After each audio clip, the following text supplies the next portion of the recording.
Hey folks, this is Johnny, and I'm going to add a new subject. I'm going to add a new subject to the 101 series as I get all these messages.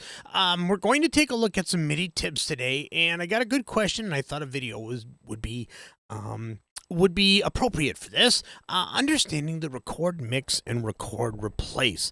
So both of these settings are in two different places. One actually works for both the audio and the MIDI, and then the one is just for the instrument tracks.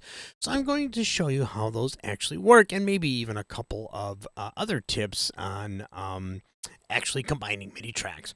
All right, so if you guys could, before we get started, I would really appreciate it if you would like this video, subscribe to my channel, and click the subscribe button to get notifications from when I'm going to do these videos here on YouTube. And if you could, if you want to help support the channel, don't have many members right now, I think I got 3, hit the join button and give a little bit each month to the cause here if you want to see more stuff. Or if you would rather become a Patreon member, go to the links below. Click on the Patreon link and go over there, because there are even more benefits over there if you want to help out the channel over there. So very cool. So here we go. Let's go into the classroom here. And hello, everybody way up there.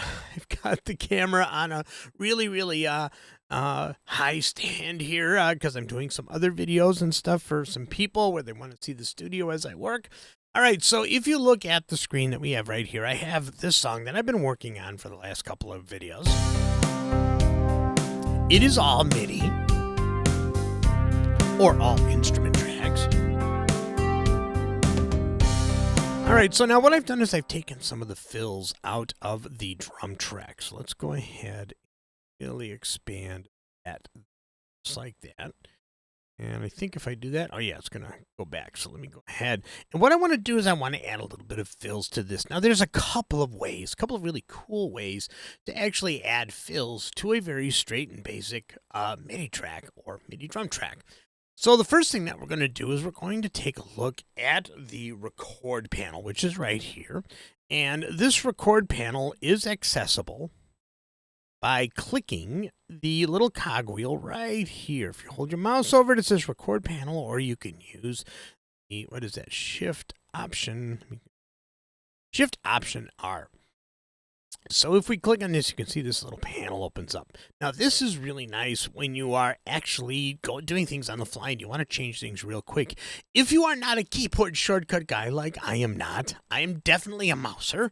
I appreciate little options like this, especially things like the toolbar.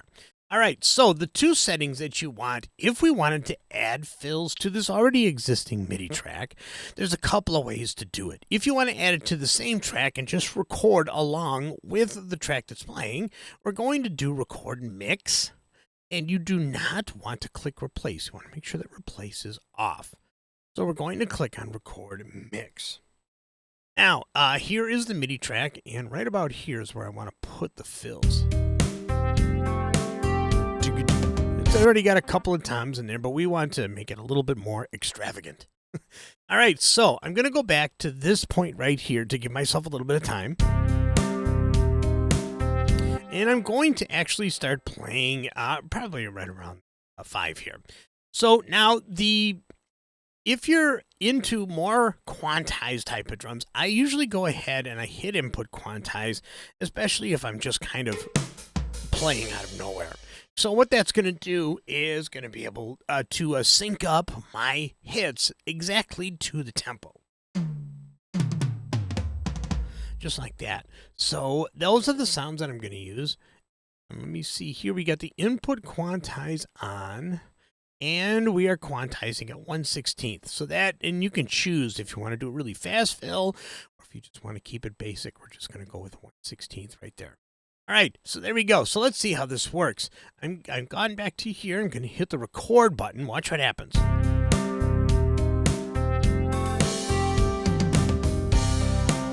I hit the wrong pads. I'm going to do a Z or a Command Z. Bottom left corner, you can see my keystrokes down there. All right, let's try it again.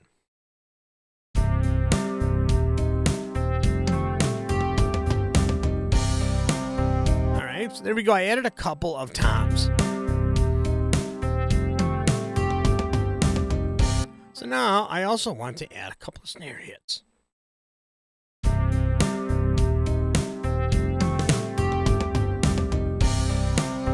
Let's try that again. I'm hitting record on my Atom.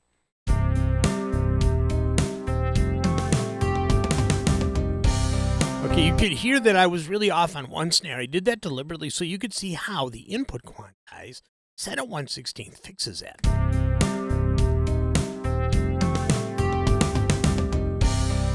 Beautiful. So now, in the realm of real drum playing, you're not going to be able to do all those fills and play the hi-hat. So I'm just going to stretch this out a little bit. You can see where I've got the fills. Okay, so now I can actually just drag across these guys. Since the fill starts like right around here, and I'm going to right-click, say delete. Or you could hit the delete key on your keyboard. So here's what it sounds like now. Actually turned out better than I thought. All right, so let's do one more, just to kind of see what's going on. All right, so now I think I'm just going to do some snare stuff here. So I'm going to go back 2 measures, and I'm going to hit record and see what happens.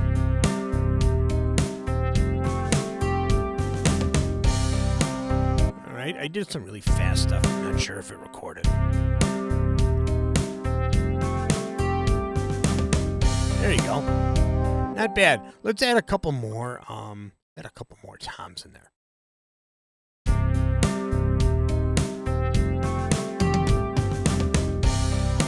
Nice. Beautiful. Let's do the same thing that we did by getting rid of some of the hi-hat work. Because unless you got 3 arms, it's not going to.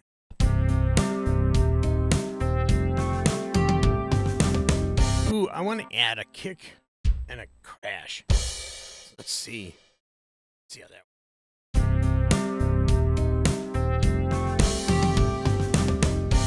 works. Nice.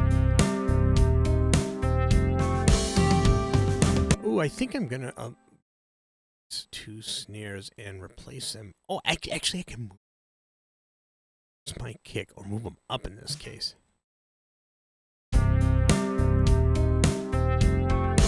There we go. I want the boom.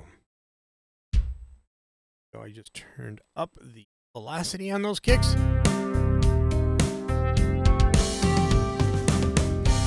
There we go. Totally uncalled for.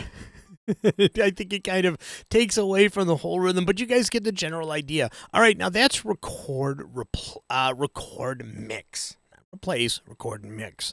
So we had the input quantize on and we had the record mix activated. Okay, so now what we want to do is we want to actually replace.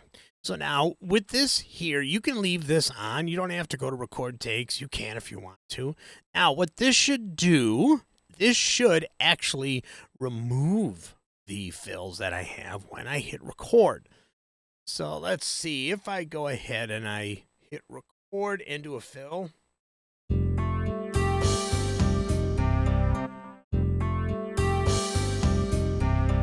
See, it actually removed everything. So that's the difference if you are going to actually just do a small part. So let's actually work with the auto punch and show you how that works. Control or a Z here. Back today. All right, so let's go back to the top. And let's actually get all of our stuff centered here. We're going to click on this little guy here. This is the toggle auto zoom, and I usually set it to all so that no matter what I do here, I can actually keep my perspective on range view. All right, so what I want to do is I actually am going to use the loop. I'm going to turn the loop off because I just want to use it for auto punch. So I want to replace all of that. So I'm going to go over here. I'm going to bring that here. I'm going to bring this over here. So now we're only going to replace. Let me actually make sure I got it. I do. All right.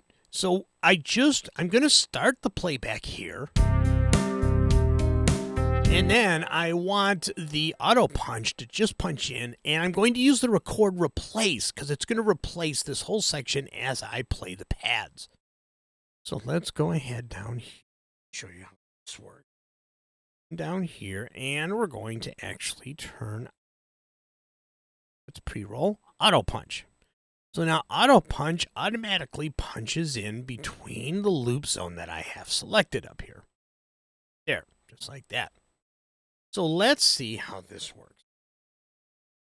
All right, I'm just going to start here, and then I'm just going to do some sort of wild fill, and you'll see that with the replace activated, the record mix is essentially deactivated, and anything I play will replace everything in this zone when it punches in. Here we go.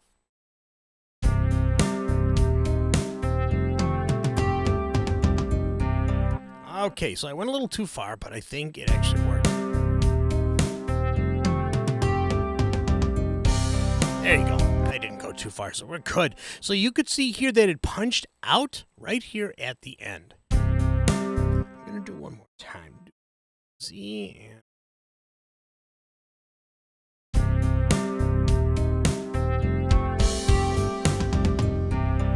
there we go.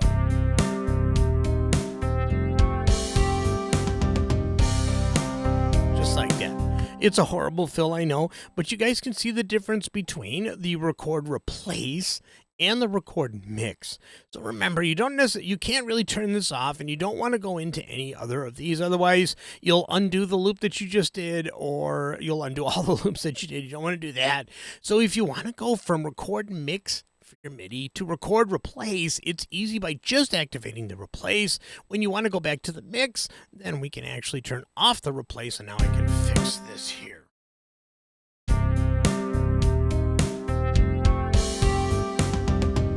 There you go. So there we go. I just added a kick at that.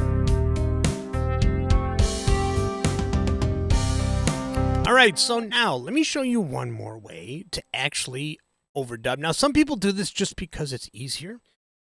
Let me go back to the original. Let's see.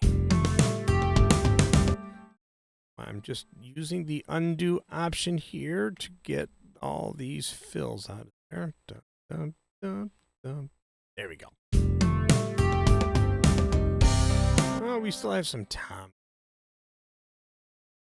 There we go. All right, so the other thing that you can do is you can go ahead and right-click on your drum track, and you can choose duplicate track, but don't do complete, because if you click on complete, it'll make a whole new copy of the actual track you have.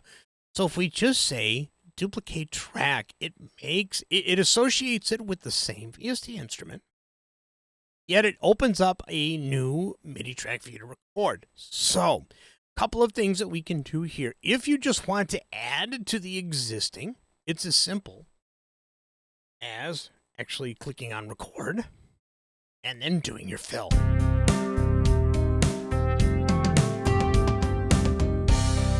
Just like that. Oop, and you see what I didn't do there? I didn't harm the track. Try it again.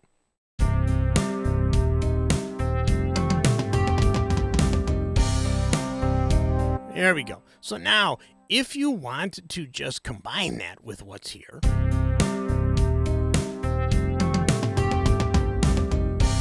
all you have to do is just drag it on top. Boom.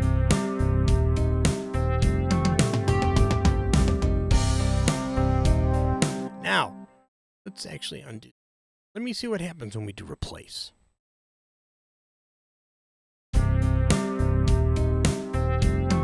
Okay, so the replace, and I actually didn't know the answer to this till just now. So the replace will only work if you're doing a real-time recording. So just plopping this on top of that isn't going to replace that if you have replace activated.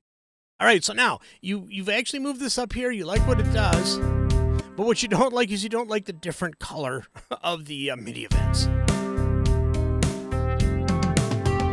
So now we're going to highlight all of these, and we're going to right-click, and we are going to say Merge Events. Boom. Done.